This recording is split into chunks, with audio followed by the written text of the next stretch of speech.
Welcome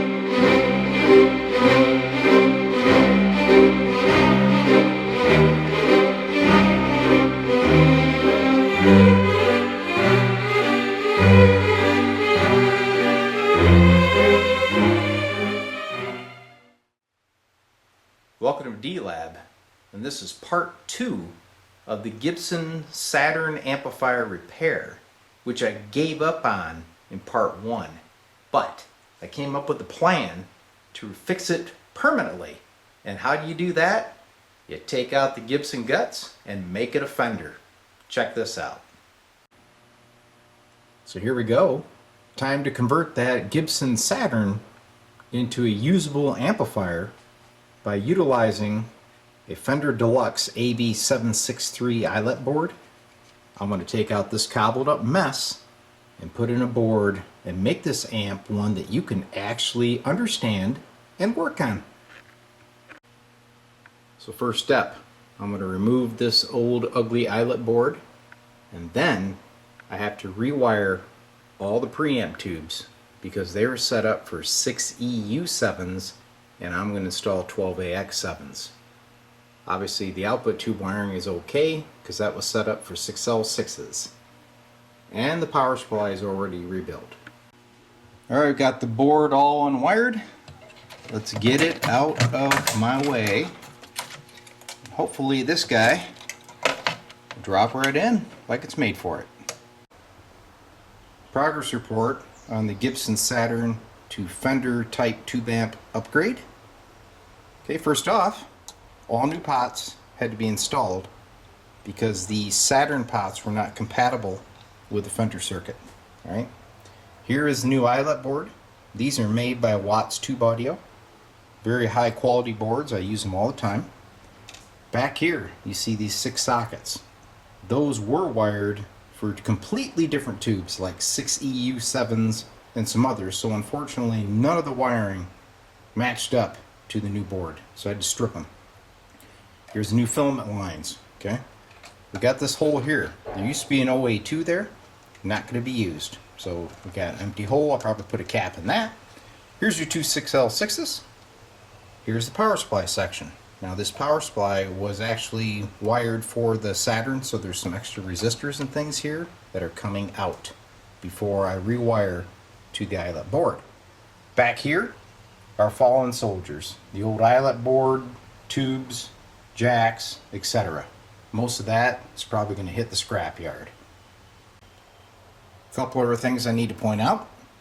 I added 2 RCA jacks here for the reverb tank, and then there's going to be 2 more here for the foot switches for tremolo and reverb. There's the controls I was telling you about that have been installed. Now what's really cool is the lineup of this Saturn for controls is identical to Fender amps. So these boards will naturally hook right back up, which is kind of nice, right? The other thing I want to show you is this amp originally had negative bias for the output tubes, but it was not adjustable. So I have added a 10K pot here, which I'll be wiring in, and I'm also going to add some bias test points so you can dial her in without having to pull the chassis. So I have the power supply reconfigured. You can see over here I have my screen resistors. Here's my negative bias supply. All that other clutter is gone.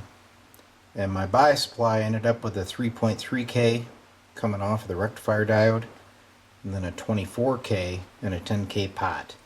And that seems to dial her right in. But let me show you a live performance. So here's the test setup to verify that the power supply is working. The Beckman is going to be watching the negative bias, which will go to the grids of your output tubes. This meter is watching the plate voltage to the output tubes. So you're going to see this guy soar around 400 volts. Down here, I've got a 50K load to discharge this power supply when I'm done. Okay, so I'm going to bring it up on the Variac over here. Turn it on. You can see the voltage is climbing, right? I'm not going to go full voltage. For instance, right now, I am at 50 volts. You can see our high voltage. There's a negative bias. Now I'm going to take it to about 100 volts. There she is. You see the negative 33 volts, that'd be going to your grids. So if I were to crank him up, I can go over 42 and I can dive way down into the 30s. So that's a great bias range for this pot. It's very smooth. The reason I'm not going to go any higher in voltage right now is I'm pretty much unloaded and we're already at 430 volts. Got a 500 volt filter cap. Kill it, and then that 50K load would discharge that high voltage. This is something I'd recommend, you know, if you're going to get in here and do any voltage checks unloaded, meaning no tubes, that high voltage will sit there forever if you don't have a load. So put something out there, and preferably 50K or above, to load that power supply. Here's another progress report on the Gibson to Fender mod. I have all the tubes wired up. The rear jacks are wired. I added the 2 jacks for the foot switches. And down here you can see the little current shunts, so we can measure the bias through the tubes. I still need to put some wires off of those with some external test points. And of course the power supply is ready to go. So now you have to flip this baby around and wire up the front switches and controls. At this point I'm ready to wire up the controls. Alright, but before I do that, I'm going to take my multimeter and I'm going to carefully check every jumper, and I'm going to verify the schematic going to these tubes and make sure that I didn't miss anything on that eyelet board, because if you miss it and then you wire all the controls, it's a job to get that thing out and correct it. Right now I can simply take out the nuts here and this baby will just fold right up, so it's easy to get to it at this point. So I'm going to verify that, then I'll start wiring up the controls. Control wiring is complete. So you can see I use some shielded cable on a lot of these to help with noise, and it also really helps to clean up the wiring job, because this is like a 3 conductor here, 2 conductor here, and it also helps when you hook them up, because when you end up with a 3 conductor wire and it's a tone circuit, you know exactly where they go.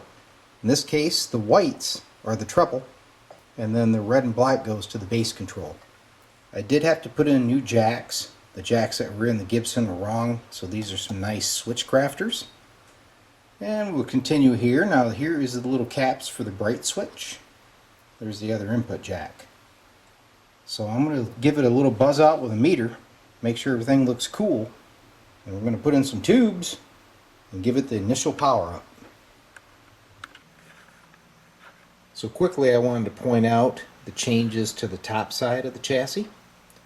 Right there is the 10K bias pot. The output tubes are the same. This is the stock power transformer, stock choke, stock output transformer. Okay. The tube line up here, preamp tubes, have changed, and I added the Fender type reverb output transformer because the Gibson one was not a match for the Fender reverb tanks. Okay.